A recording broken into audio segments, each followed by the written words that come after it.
Song lyric చాలా resonate చేస్తుంది నా లైఫ్కి, నా జర్నీకి. Song lyrics firstly Kasarla Shyam గారు రాశారు. థ్యాంక్ యూ కాసర్ల శ్యామ్ గారు for the beautiful lyrics sir. Kasarla Shyam గారు మీ అందరికీ తెలిసిందే, మోస్ట్ మెమరబుల్ కమర్షియల్ హిట్స్ చాలామంది పెద్ద హీరోలకి ఇచ్చారు. అండ్ నేను చేసినటువంటి ఒక చిన్న చిత్రం సవారీలో కూడా నాకు నీ కన్నులు అనేటువంటి ఒక బ్లాక్ బస్టర్ సాంగ్ ఇచ్చారు. అండ్ ఐ థాట్ ఈ సినిమా ఖచ్చితంగా కాసర్ల శ్యామ్ గారు రాస్తే బాగుంటుంది అని చెప్పి మేము అప్రోచ్ అవ్వడం జరిగింది. అండ్ ఇది అప్రోచ్ అవ్వడానికి కూడా the reason behind was Suresh సార్కి మేము ఫస్ట్ టైం ఎప్పుడైతే మూవీ చూపించడం జరిగిందో చాలా ప్రిసైజ్గా ఐ లవ్ ఎవ్రీథింగ్ అమ్మ, సెకండ్ హాఫ్లో వచ్చే ఈ song I wanted a little more pep and energy to it.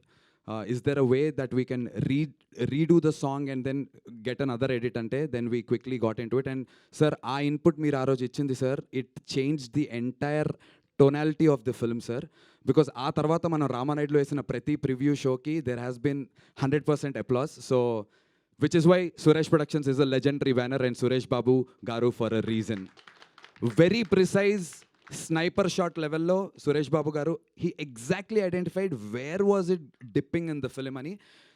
చాలామంది చెప్తారు ఇంకేదో చేయాలమ్మా, ఇక్కడ ఏదో కావాలమ్మా, అది చెబితే యాజ్ అ టీమ్గా మాకు కూడా అర్థం కాదు, బట్ ఇది కావాలమ్మా, దీనికి ఇలాంటిది కావాలి అని. I remember Suresh sir phone తీసి రామానాయుడు మెట్ల మీద నుంచి నడుచుకుంటూ రానాన్న వాళ్ళ జిమ్ వైపు వస్తుంటే సురేష్ సార్ ఫోన్ తీసి అది ఒక పాట అమ్మా, పాట ఏంటది అనుకుంటూ సార్ ఇలా అంటుంటే ఒక వర్డ్ ఎదుగుతుంటే ఈ పాట సార్ అంటే ప్లే చేశాను, దిస్ వన్ ఇలాంటి వైబ్లో పాట కావాలని. సో స్నైపర్ షాట్ ప్రెసిషన్తో మాకు సురేష్ సార్ ఈ సజెషన్ ఇవ్వటం అండ్ ఇట్ బ్యూటిఫుల్లీ హెల్ప్డ్.